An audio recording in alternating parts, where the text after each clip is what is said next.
Immigrants, घुसपैठिए, बाहर वाले, आजकल न्यूज़ में आप ये सब बहुत सुन रहे होंगे। क्या वजह है कि आजकल इमिग्रेंट्स के खिलाफ इतना गुस्सा आ गया है? आइए समझने की कोशिश करें कि ये क्राइसिस बना क्यों है। मैं हूँ राज और ये है थॉट सेंटर।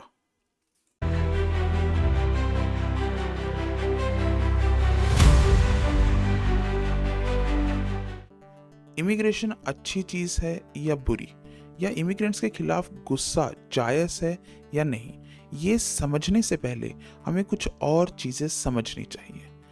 पहला, कि ह्यूमंस ऐसा करते क्यों हैं।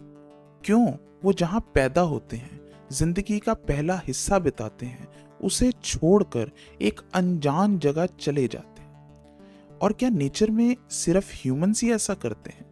नहीं, नेचर में ये बहुत कॉमन बात है।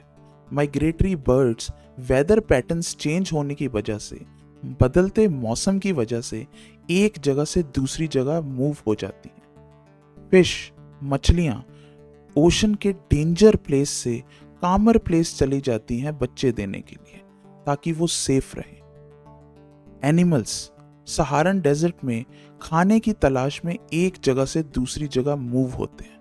नेचर में ये बहुत कॉमन बात है, और ह्यूमंस भी इसी नेचर के पार्ट हैं। अब समझने वाली बात यह है कि ह्यूमंस ऐसा करते क्यों हैं। जो रीजंस मैंने आपको एनिमल्स के लिए बताए, वही रीजंस ह्यूमंस पे पूरी तरह से वैलिड। कुछ ह्यूमंस अपने जहां वहां रहते हैं वहां की डेंजरस सिचुएशन से बच के अच्छी जगह जाना चाहते हैं, कुछ खाने की तलाश में जाना चाहते हैं, और कुछ बेटर अपॉर्चुनिटीज की वजह से जाना चाहते हैं। अगर नेचर में ये सब इतना कॉमन ही है और सारे रीजंस वैलिड ही हैं, तो इमिग्रेंट्स के खिलाफ इतना गुस्सा क्यों है? अगर आप हिस्ट्री को बहुत अच्छे से समझते हैं तो समझते होंगे कि ह्यूमंस के लिए एक जगह से दूसरी जगह जाना कभी इतना मुश्किल नहीं रहा है। वो खाने की तलाश में, बेटर वेदर की तलाश में एक जगह से दूसरी जगह जाते रहे। फिर धीरे धीरे ये ह्यूमंस सेटल डाउन हो गए, सोसाइटीज बन गई। अब सोसाइटीज जब बन गई तो आपने अंदर और बाहर का फर्क करना शुरू कर दिया। आपने जो सोसाइटीज के अंदर रहते थे उन्हें अपना मानकर, और जो सोसाइटीज के बाहर रहते थे उन्हें बाहर वाला मानकर अपने रिसोर्सेज प्रोटेक्ट करना शुरू कर दिया। धीरे धीरे ये सोसाइटीज और बड़ी होती गई और किंगडम्स में बन गई। अब जब किंगडम बन जाता है तो उसकी जो बाउंड्री होती है वो बहुत बड़ी होती है। समझना बड़ा मुश्किल हो जाता है कि कौन उस बाउंड्री के अंदर है और कौन बाहर। अब ह्यूमंस के लिए फिर से आसान हो गया था माइग्रेट करना, एक जगह से दूसरी जगह जाना, एक किंगडम से दूसरे किंगडम एंटर कर जाना, और ऐसा बहुत सालों तक होता रहा। फिर धीरे धीरे ये जो किंगडम्स थे ये धीरे धीरे कंट्रीज बन गई, नेशन स्टेट्स, जिनकी बाउंड्रीज थोड़ी हार्ड हो गई, जिनकी बाउंड्रीज में घुसना इतना आसान नहीं था। टेक्नोलॉजी आने की वजह से आप इजीली ट्रैक भी कर पा रहे थे कि कौन आपके देश का है और कौन आपके देश का नहीं है। और जो आपके देश का था उनको आपने कागज देना शुरू कर दिया, उनको डॉक्यूमेंट प्रोवाइड कर दिए, जिससे पता लग जाए कि ये आपके देश के सिटीजन हैं। और जो बाहर से आ रहे हैं वो आपके देश के सिटीजन नहीं है। और यहीं से शुरू होता है लीगल और इलीगल होने का सफ़र। जो बाहर से आ रहे हैं उनको हमने नाम दिया इमिग्रेंट्स, जो हमारे मुल्क के नहीं हैं। जो हमारे बाउंड्रीज के अंदर रहते थे उनको हमने नाम दिया सिटीजन्स, जो हमारे मुल्क के हैं। और जो बाहर से आ रहे थे उनको भी हमने दो हिस्सों में बांट दिया। एक को हमने कहा लीगल इमिग्रेंट्स, जो कागज़ लेकर आते हैं, जो हमें बता कर आते हैं, जो पहले अप्लाई करते हैं और हम उन्हें परमिशन देते हैं कि वो बाउंड्री को एंटर कर सकते हैं। और एक इलीगल इमिग्रेंट्स, जो हमें बताए बिना, परमिशन लिए बिना हमारी बाउंड्रीज को एंटर कर जाते हैं। देखिए कितना बड़ा डिलेमा है, या कितनी बड़ी विडंबना है कि आप चाहते हैं कि ग्रोथ बढ़े, लोग और चीज़ें मांगें, पर आप ये भी चाहते हैं कि लोग ना बढ़ें, लोग बाहर से ना आए। अब इसके लिए वेस्टर्न कंट्रीज ने एक और तरीका इजाद किया। उन्होंने कहा दो ही तरीके हैं ये सब अचीव करने के, ये सब पाने के। या तो हम अपने किंगडम की बाउंड्रीज बढ़ाते जाएं, बाउंड्रीज बढ़ाते जाएंगे तो हम और लोग अपने किंगडम में शामिल करते जाएंगे, उनको अपने कल्चर के बारे में सिखाते जाएंगे, उनको अपनी ट्रेडिशंस के बारे में सिखाते जाएंगे। और क्योंकि हमारी बाउंड्रीज ही बढ़ गई हैं तो वो बाउंड्रीज के अंदर होंगे तो वो सिटीजन्स होंगे। इसके लिए उन्होंने आपस में लड़ना शुरू कर दिया। ना कि सिर्फ वेस्टर्न कंट्रीज ने, पूरे दुनिया में यही होता रहा। लोग एक सोसाइटी में उन बाउंड्रीज में खुश नहीं रहते, वो बढ़ाना चाहते हैं। अब एक और तरीका निकाला गया कि अगर बाउंड्रीज को आप बढ़ा नहीं सकते, अगर आप एक दूसरे से लड़कर दूसरे की ज़मीन जीत नहीं सकते, तो क्या ऐसा हो सकता है कि आप किसी कंट्री में जाएं और वहाँ पे ट्रेड कर सकें। ट्रेड का मतलब है कि आप उनको कुछ चीज़ें बेच सकें जो उनको ज़रूरत है और उनसे कुछ चीज़ें खरीद सकें जो आपको ज़रूरत है। इससे भी तो वेल्थ बढ़ेगी। तो वेस्टर्न कंट्रीज़ ने ऐसा करने की सोची। वो दुनिया में निकले और अलग अलग मुल्कों में पहुँचे। जब वो वहाँ पहुँचे तो उन्होंने देखा कि वो जो मुल्क हैं वो और चीज़ों में जितना मर्जी आगे हों, पर वो लड़ाई के हथियारों में इतना आगे नहीं है। और क्योंकि ये लोग लड़ाई के हथियारों में बहुत आगे थे तो ये वहाँ जाके ज़बरदस्ती उनके किंगडम्स में घुस गए। जहाँ ये नहीं घुस सके वहाँ इन्होंने रिक्वेस्ट्स करी, वहाँ इन्होंने भीख मांगी कि इन्हें ट्रेड करने दिया जा सके। अब जब ये सब होने लगा तो इन्होंने देखा कि जहाँ ये ज़बरदस्ती घुस सकते थे वहाँ से लोग लाए जा सकते हैं, वहाँ से लोग लाकर अपने मुल्कों में ज़बरदस्ती उनसे काम कराया जा सकता है। और क्योंकि उसमें उनकी कोई मर्जी नहीं होगी तो वो आपका कल्चर खराब ही नहीं कर सकेंगे। और जहाँ हम नहीं जा सकते वहाँ हमारा सामान तो जा सकता है। जब हमारा सामान वहाँ जा सकता है तो उसकी डिमांड तो वैसे ही बढ़ गई। अगर उसकी डिमांड वैसे ही बढ़ गई तो उस सामान को हम अपने देशों में बना सकते हैं। ये दोनों चीज़ें करने के लिए इन्होंने बहुत अपनी कंपनी सेटअप करी और बहुत लोगों को अलग अलग मुल्कों में भेजा। अफ्रीकन कंट्रीज से लोग लाए गए जिन्हें स्लेव्स बना लिया गया, जो आपके यहाँ फोर्स्ड लेबर करते थे, बिना पैसे के काम। और जिन कंट्रीज में जैसे कि हिंदुस्तान, जहाँ फोर्स लेबर कराना अभी मुमकिन नहीं था क्योंकि यहाँ के किंगडम्स भी बहुत एडवांस थे, तो यहाँ से ट्रेड शुरू कर दिया गया, यहाँ से सामान खरीदा बेचा जाने लगा। और फिर शुरू हो गया एक और फेस जिसे हम कॉलोनियलिज्म कहते हैं, और स्लेवरी उसका मेजर पार्ट बन गया। अब ये स्लेव इमिग्रेंट्स थे या नहीं थे, ये आप अपने आप से पूछिए। जब तक तो इन स्लेव्स से फ्री में काम कराया जा सकता था तब तक इनसे काम कराया गया, और इनसे जो काम कराया जा रहा था उससे जो सामान बन रहा था वो दुनिया में भेजा गया और पैसे कमाए गए। तब तक इमिग्रेशन से कोई प्रॉब्लम नहीं थी। प्रॉब्लम होती भी कैसे, ये इमिग्रेंट्स थोड़े ही हैं, ये तो स्लेव्स हैं, ये तो प्रॉपर्टी हैं, ये बाहर के लोग थोड़े ही हैं, इनका कल्चर डिफरेंट थोड़ी है, इनका तो कोई कल्चर नहीं है, ऐसा सोचा गया। अब धीरे धीरे जैसे आप एनलाइटनमेंट की तरफ बढ़े, आपने देखा कि ये चीज़ें तो अच्छी नहीं हैं, स्लेव्स बनाना अच्छी चीज़ नहीं है। तो ऐसा नहीं हुआ कि स्लेवरी ख़त्म हो गई, नहीं, फिर एक नया फेज शुरू हुआ जिसे हम फोर्स्ड लेबर कहते हैं, जिसे हम इंडेंचर्ड लेबर भी कहते थे, जिसमें आप क्या करते थे, एक कॉन्ट्रैक्ट कर लेते थे कि कुछ थोड़े से पैसों में आप यहाँ नौकरी करेंगे, हमारे यहाँ काम करेंगे और उसके बाद आप अपने मुल्कों में वापस जा सकते हैं। फिर हिंदुस्तान के साथ भी ऐसा होने लग गया। इंडिया से भी आप इंडेंचर्ड लेबर लेके आने लगे, जहाँ पे आपने उनको बहुत थोड़े से पैसे दिए, उनसे ज़बरदस्ती काम कराया, और जब 2-3 साल बाद उनकी ज़रूरत ख़त्म हो गई तो आपने कहा जाओ, आप अपने मुल्कों में जा सकते हो। अब ये लोग इमिग्रेंट्स थे, लीगल इमिग्रेंट्स थे या इलीगल इमिग्रेंट्स थे, इसे समझना बड़ा मुश्किल है, क्योंकि यहाँ तक तो सब सही चल रहा था क्योंकि आप ऊपर थे और इमिग्रेंट्स पावर में नीचे। अब अगर आप इन मुल्कों की हिस्ट्री उठा के देखिए और जैसे यहाँ पे हिस्ट्री पढ़ाई जाती है तो आप ये चीज़ें नहीं सुनेंगे। आप इनमें से कोई चीज़ पर ध्यान नहीं देखेंगे। ध्यान क्या देखेंगे कि कैसे ये सारी कंट्रीज इमिग्रेंट फ्रेंडली है। यहाँ पे बाहर वाले मुल्कों से लोग आते हैं, काम करते हैं, अपना कल्चर भी ले आते हैं, एसिमिलेट भी हो जाते हैं और बहुत अच्छे से अपना जीवन भी जी लेते हैं। पर ऐसा हिस्ट्री में कभी इन मुल्कों में हुआ नहीं है। अगर आप इन कंट्रीज में काम करने, लाइफ बनाने या किसी भी वजह से गए हैं तो आपने सारी उम्र काम ही किया है। आपने काम करके, जी तोड़ मेहनत करके थोड़ा बहुत अपना जिंदगी को बेहतर करने की कोशिश करिए। पर आपको बहुत टाइम तक, बहुत समय तक इन कंट्रीज में कोई राइट्स नहीं मिले हैं। आप सेकंड क्लास सिटीजन्स की तरह ही रहे हैं। आपको इमिग्रेंट ही बोला गया है। बोला गया है कि आप यहाँ काम करने आए हैं, आपका मुल्क ये नहीं है।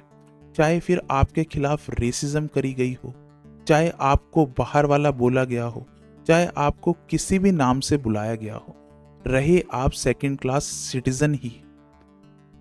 अब ये नज़रिया तो है उन मुल्कों की तरफ से जिन्होंने अपने आप को इमिग्रेंट फ्रेंडली बोलना शुरू करा, जबकि वो ऐसा नहीं थे, कभी भी नहीं थे। पर अब हमें देखना होगा इमिग्रेंट्स के नज़रिए से भी। जो इंसान एक जगह से दूसरी जगह जा रहे हैं, उनकी वजहें क्या हैं? देखिए, जैसे आपने अभी समझा कि हिस्ट्री में कुछ लोग तो ऐसे थे जिनकी मर्जी के बिना ही उन्हें एक जगह से दूसरी जगह ले जाया गया, जिन्हें हम स्लेव्स कहते हैं। अब क्योंकि वो अपने देश के तो नहीं रहे, क्योंकि उनकी सेकेंड जनरेशन, थर्ड जनरेशन उन मुल्कों में है, तो उनकी स्ट्रगल्स डिफरेंट हैं। उनके बारे में हम किसी और वीडियो में बात करेंगे।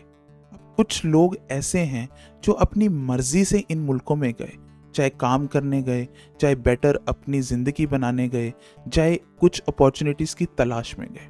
देखिए, ज़्यादातर तो आप किसी और मुल्क में इसलिए जाना पसंद करते हैं क्योंकि आपके खुद के हालात अपने मुल्क में अच्छे नहीं हैं। जहाँ आप रहते हैं वहाँ आपको अच्छा फील नहीं होता। देखिए, ऐसा सिर्फ देशों के बीच में नहीं होता, ऐसा हर सोसाइटी के हिस्से में दिख जाता है। जो गांव में रहते हैं उन्हें छोटे शहरों तक पहुंचना है, जो छोटे शहरों में रहते हैं उन्हें बड़े शहरों तक पहुंचना है, जो बड़े शहरों में रहते हैं उन्हें दूसरे बड़े मुल्कों में पहुंचना है, ताकि वो ज़िंदगी में कुछ बड़ा अचीव कर सकें। जैसे कि मैंने पहले बताया, ये नेचुरल है, ह्यूमंस ये ऐसा करते हैं।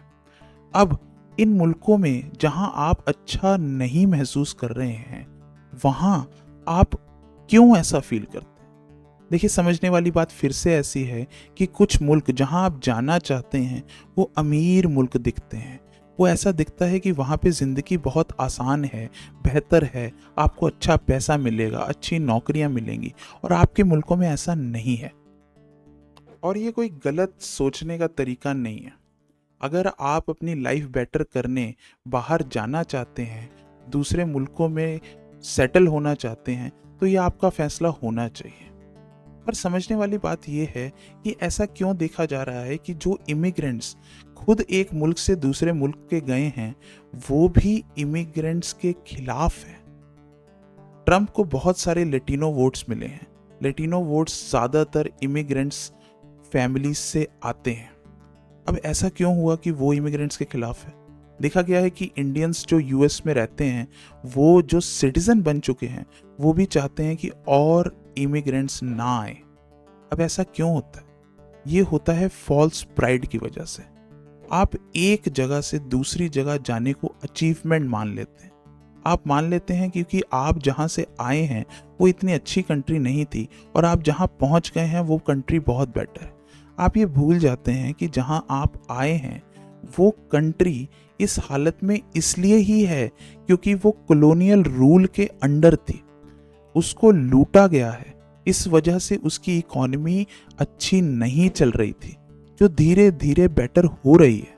और जिस कंट्रीज में आप जा रहे हैं वो लूटने वालों में है, इसलिए उसकी इकोनॉमी बेटर है। पर उसकी इकोनॉमी बेटर होने का मतलब ये नहीं है कि वहाँ आपके हालात बेटर होंगे। नहीं, अच्छी नौकरियां हमेशा वहाँ के लोग ही करेंगे, और जो फर्स्ट जनरेशन इमिग्रेंट होंगे वो वही नौकरियां करेंगे जो वो वहाँ के सिटीजन्स नहीं कर रहे। तो एक फॉल्स प्राइड, किस बात का है?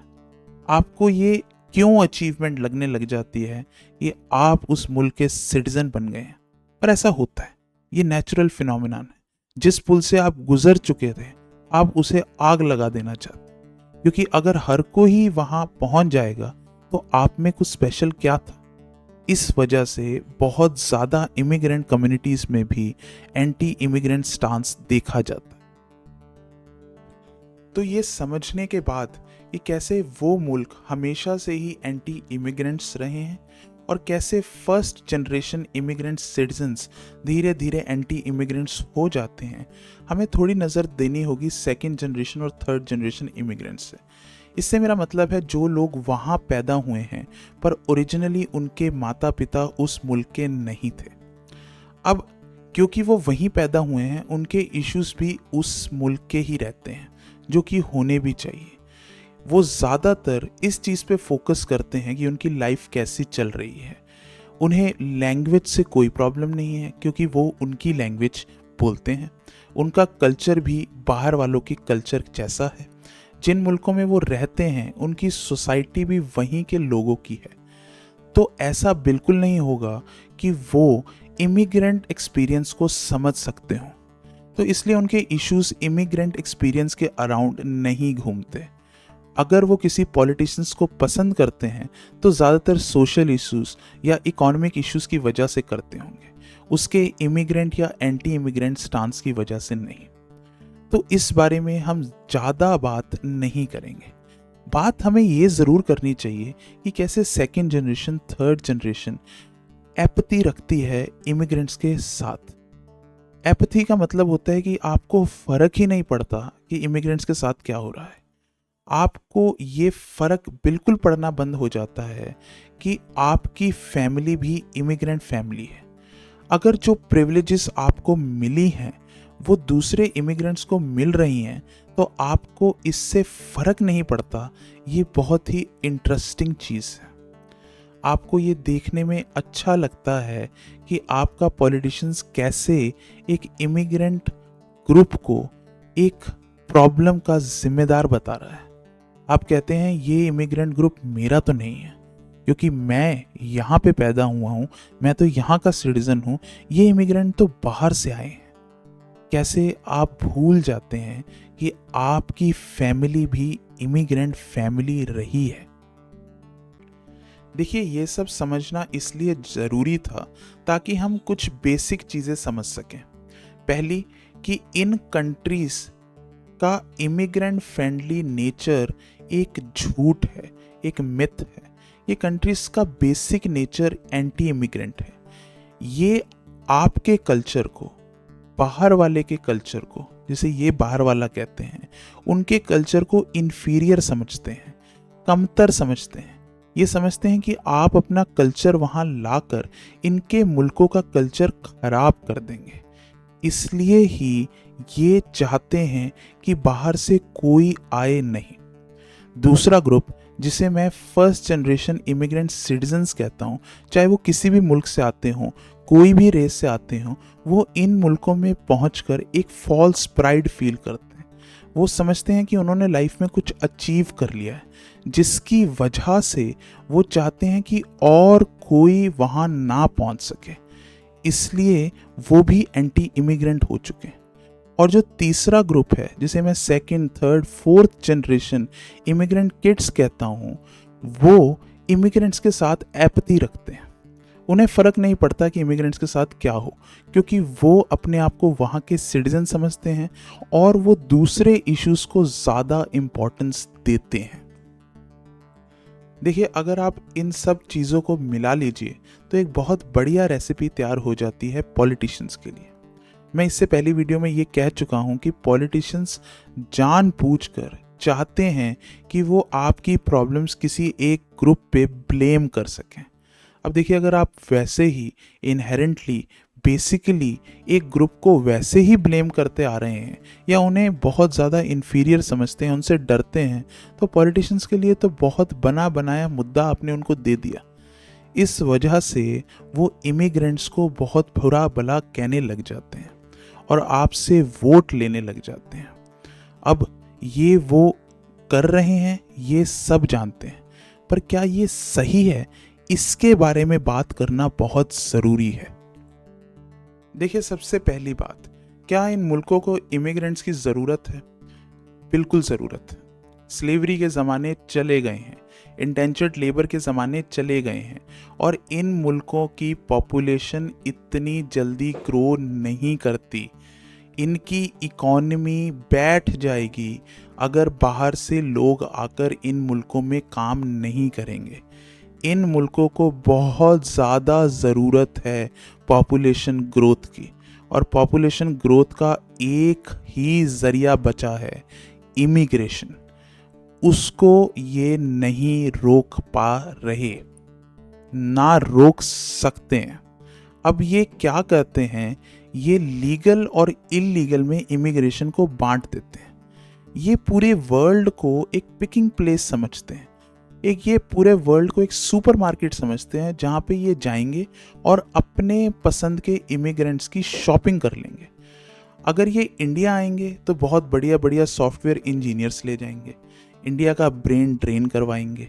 अगर ये चाइना जाएंगे तब भी ये ऐसा ही करेंगे, अगर ये किसी और मुल्क जाएंगे तो तब भी ये ऐसा करना पसंद करेंगे। ये अपने पसंद के इमिग्रेंट्स चाहते हैं। और देखिए, जिन इमिग्रेंट्स को ये चाहते हैं कि ये ना आए यहाँ पे, क्योंकि ऐसे बहुत लोग आ चुके हैं, उस इमिग्रेंट का ये ट्रैवल बंद करके उसे इलीगल इमिग्रेंट की श्रेणी में डाल देते हैं, उस लिस्ट में डाल देते हैं। जब तक वो अपने मुल्क में है तब तक खुश है। अगर वो इनके मुल्क में आने की कोशिश करेगा तो उसे इलीगल इमिग्रेंट कहा जाएगा और उससे दुनिया भर की गालियां दी जाएंगी। देखिए, जैसा अब आप समझ पा रहे हैं कि प्रॉब्लम बहुत कॉम्प्लेक्स है। इन जगहों का अपने आप एंटी इमिग्रेंट होना एक नेचर सा बन गया है और पॉलिटिशियंस उसे बहुत अच्छे से यूज़ भी कर रहे हैं। पर दूसरी ही तरफ हम ये भी समझ पा रहे हैं कि माइग्रेशन एक नेचुरल फिनोमेनन है। कई जगह ऐसी हैं जहाँ वॉर जोन्स हैं, कई जगह ऐसी हैं मुल्क में जो रहने के लिए अच्छी नहीं है। आप चाहते हैं कि आप अपनी लाइफ बेटर करने के लिए उन जगहों को छोड़कर किसी अच्छी जगह मूव हो जाएं। अब मेरी ये वीडियो उन लोगों के लिए नहीं है, उन्हें जो अच्छा लगता है वो करना ही चाहिए। एक जगह जहां आपको फील हो रहा है कि आपकी लाइफ कट शॉर्ट हो जाएगी और दूसरी जगह आपको नहीं पता क्या होगा, आपको दूसरी जगह ही चुननी चाहिए, क्योंकि यहाँ तो सर्टन है कि लाइफ अच्छी नहीं चलेगी या फिर ज़्यादा देर चले ही ना, और वहाँ जो होगा वो देखा जाएगा। मेरी वीडियो है उन लोगों के लिए जो इन कंट्रीज से जहाँ पे ऐसी ज़्यादा सिचुएशंस नहीं हैं उसे छोड़कर वेस्टर्न कंट्रीज में जा रहे हैं। देखिए, समझने की बात यह है कि इमिग्रेंट्स भी या इमिग्रेशन भी एक क्लास स्ट्रक्चर में बट गई है। बड़े मुल्कों में जाने के लिए आपका अमीर होना भी उतना ही ज़रूरी होता जा रहा है। इतना आसान नहीं रहा है इन बड़े देशों में जाना बिना पैसे के। तो आपको पैसे तो चाहिए ही यहाँ जाने के लिए। अगर आपके पास पैसे हैं तो इसका मतलब ये है कि जहाँ आप रहते हैं वहाँ भी आप एक कंफर्टेबल लाइफ जी रहे हैं। आप अपने आप से पूछिए कि ऐसा क्यों हो रहा है कि आप एक कंफर्टेबल लाइफ को छोड़कर एक अनकंफर्टेबल लाइफ चुन रहे हैं, जहाँ पे आपको बहुत काम करना पड़ सकता है। ना कि सिर्फ काम, आपको बहुत ज़्यादा डिस्क्रिमिनेशन से भी गुजरना पड़ सकता है, रेसिज्म से भी गुजरना पड़ सकता है। आप ऐसा क्यों कर रहे हैं? अगर आप ये सिर्फ इसलिए कर रहे हैं क्योंकि आप एक अच्छी लाइफ चाहते हैं, तो आप सोचिए क्या वो लाइफ आप अपने कंट्री में बना सकते हैं? देखिए, अगर आपकी कंट्री की पॉलिटिकल सिचुएशन ठीक नहीं है, इकोनॉमिक सिचुएशन ठीक नहीं है, या फिर ऐसा है कि कुछ चीज़ें आपको दुखी कर रही हैं जिसकी वजह से आप उस कंट्री में फ्यूचर नहीं देख पा रहे, पर आप कंफर्टेबल हैं, आपके पास पैसे हैं, तो कोशिश करिए उस कंट्री में उन चीज़ों को बेहतर करने की। वहाँ रह के कोशिश करिए कि आप अपने पॉलिटिकल स्ट्रक्चर को बेटर कर सकें। कोशिश करिए कि उस इकॉनमी का हिस्सा बन सकें, उसको बेटर कर सकें, ताकि आपकी ऑलरेडी कंफर्टेबल लाइफ का कोई मीनिंग हो। क्योंकि ये देश आपके देश हैं, और कुछ नहीं भी हो तो आपके खिलाफ यहाँ डिस्क्रिमिनेशन नहीं हो सकती। वो लोग जो गरीबी में हैं वो आपसे आस लगा रहे हैं, वो देख रहे हैं कि इस देश में जो लोग कंफर्टेबल हैं वो भी देश छोड़ने को तैयार है। तो उनका क्या होगा? उनकी लाइफ तो वैसे भी कंफर्टेबल नहीं है और उनके पास तो कहीं जाने के ऑप्शंस भी नहीं है, क्योंकि माइग्रेशन अब इतनी इजी तो रही नहीं है। वो तो अभी भी गांव से शहर, शहर से बड़े शहर का सपना लेके बैठे हैं, और आप मुल्क ही बदली जा रहे हैं। देखिए, आपके ऊपर बहुत बड़ी जिम्मेदारी है। इसे जिम्मेदारी की तरह समझिए कि आपको चाहिए कि आप अपनी कंट्री को रहने लायक बनाइए। अगर आपको लगता है कि रहने लायक नहीं है, आप बेटर पॉलिटिशियंस को वोट दीजिए, आप बेटर पॉलिसीज को सपोर्ट कीजिए। आप कोशिश करिए कि आप वो सब करें जो आप उन मुल्कों में देखते हैं। अगर आप सब ऐसा करेंगे तो बाहर वाली कंट्रीज में जाकर डिस्क्रिमिनेशन नहीं झेलनी पड़ेगी। और उन मुल्कों में जो डिस्क्रिमिनेशन हो रही है, जो पॉलिटिशियंस ऐसा कर रहे हैं, जो दूसरे इमिग्रेंट्स को परेशान कर रहे हैं, वो भी ज़्यादा देर ये सब नहीं कर पाएंगे। अगर धीरे धीरे आप अपने मुल्कों से उन मुल्कों में जाना छोड़ देंगे तो वहाँ पे फिर से पॉपुलेशन डिप आ जाएगा। जब पॉपुलेशन डिप आएगा तो उनको महसूस होगा कि कितनी ज़रूरत थी उन्हें इमिग्रेंट्स की। जब उन्हें महसूस होगा तो धीरे धीरे वो अपनी पॉलिसीज़ भी चेंज करेंगे। वो अपने आप को सरवाइव करने के लिए वेलकमिंग बनेंगे, जिसकी वजह से दुनिया भी एक बेटर प्लेस बनेगी। अगर इमिग्रेंट क्राइसिस को ख़त्म करना है, अगर कोशिश करनी है कि इमिग्रेंट्स इतने ज़्यादा रिवाइल्ड ग्रुप ना रहें, इतना ज़्यादा पॉलिटिशियंस उनके खिलाफ ना बोल सकें, तो इसलिए आपकी जिम्मेदारी बनती है कि आप जहाँ रहते हैं वहाँ अच्छे से अच्छी पॉलिसीज़ को सपोर्ट करके अच्छे कंट्री का निर्माण करने की कोशिश कीजिए, ताकि जो लोग जिनका ज़रूरी है एक जगह को छोड़कर दूसरी जगह जाना, वो कर सकें। और ना कि सिर्फ वो कर सकें, वहाँ जहाँ वो जा रहे हैं वहाँ भी सोसाइटी बेटर बन सके। और आखिरी में मैं बस इतना ही कहना चाहूँगा कि इंसान को इंसान ही रहने देंगे तो हम सबकी भलाई होगी। उसे हम लेबल्स में नहीं बांटेंगे तो अच्छा रहेगा, चाहे वो फिर लेबल्स कोई भी हो, चाहे वो लेबल्स सिटीजन, लीगल इमिग्रेंट या इलीगल इमिग्रेंट के ही हो। मैं हूँ राज और ये था थॉट सेंटर। अगर आपको इस वीडियो से कुछ सोचने लायक मिला और आप मुझे भी कुछ बताना चाहते हैं तो उसे कमेंट सेक्शन में ज़रूर लिखिए। इस वीडियो को लाइक कीजिए और अपने दोस्तों में शेयर कीजिए।